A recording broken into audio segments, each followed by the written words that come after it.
If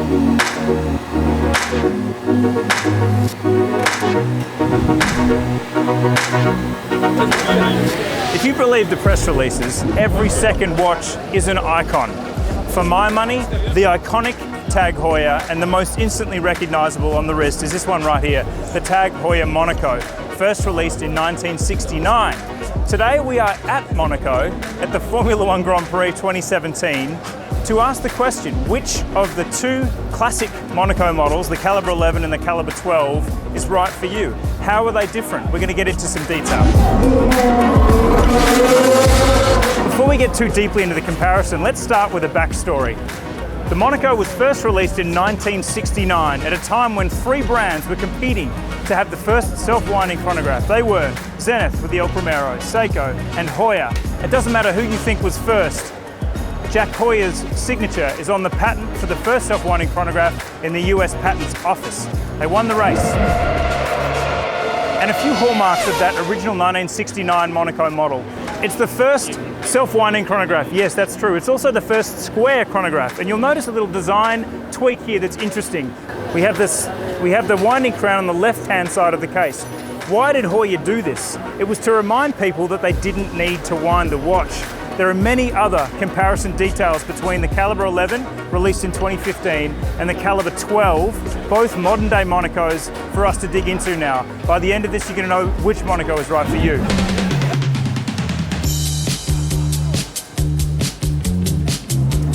See, some people have a tugboat, but here in Monaco, gentlemen, we have a tag boat.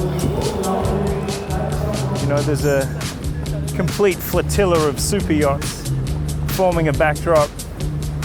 The watch was made for this environment. It has the name of the city on the dial.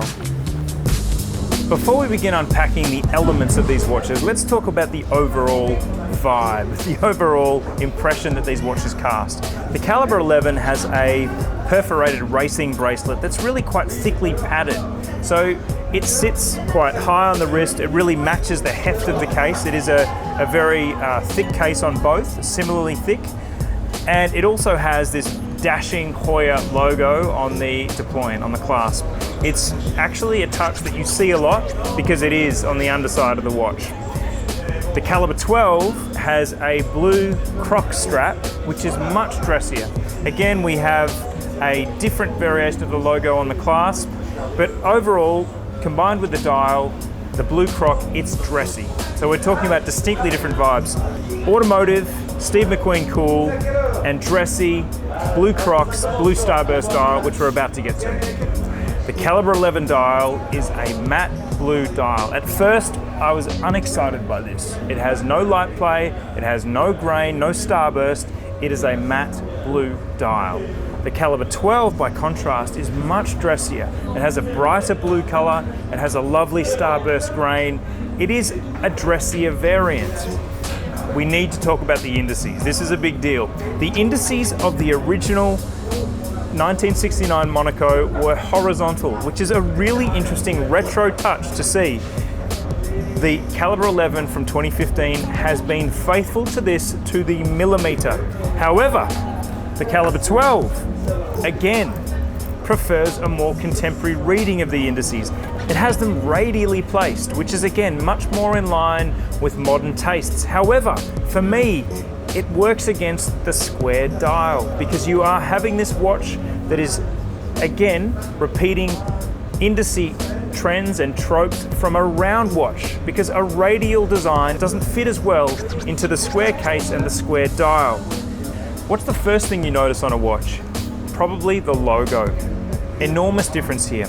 In the Calibre 11, we have the Heuer logo. On the Calibre 12, we have the TAG Heuer logo. So again, we are representing the fact that the Calibre 12 is a contemporary reissue and rethinking of the Monaco. And for me, I want that Heuer logo. I want that original 1969 dial, the original 1969 logo, the original 1969 stacking of the name Monaco and the Heuer logo straight underneath it. For me, this again is more faithful. Okay, time to flip them over and see the case backs. We have 2 sapphire casebacks here, so there's really not a huge difference between the way that this is going to appear when you show your friends that you have a mechanical watch by flipping it over. However, there's a subtle difference in color. On the Calibre 12, we have no red coloring on the rotor. It is all black, it's a monochrome color scheme. You have the escapement working away there. Again, same coloring of the components, they're really very similar. The Calibre 11, on the other hand, does have the Heuer logo in a striking red, and I like that. It's bolder, it's a little more for your eyes to feast on. And one of the big differences between both of these models and the 1969 edition is the thickness of the sapphire crystal and the fact that it is sapphire crystal and not plexiglass.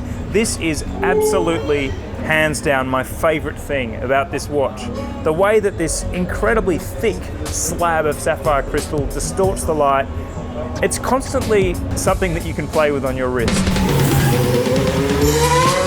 So in conclusion, this is my Monaco. I own this watch. I bought it after a lot of consideration, after weighing up the sorts of decisions that we've talked through today. Why did I land on this one? It is the first and most faithful re-edition of the McQueen Monaco from 1969.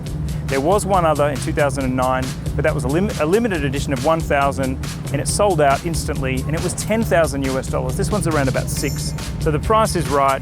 All the design nuances are sensitive to the original. And look, at the end of the day, you put it on in this environment, on a boat in Monaco Harbour, and it just fits.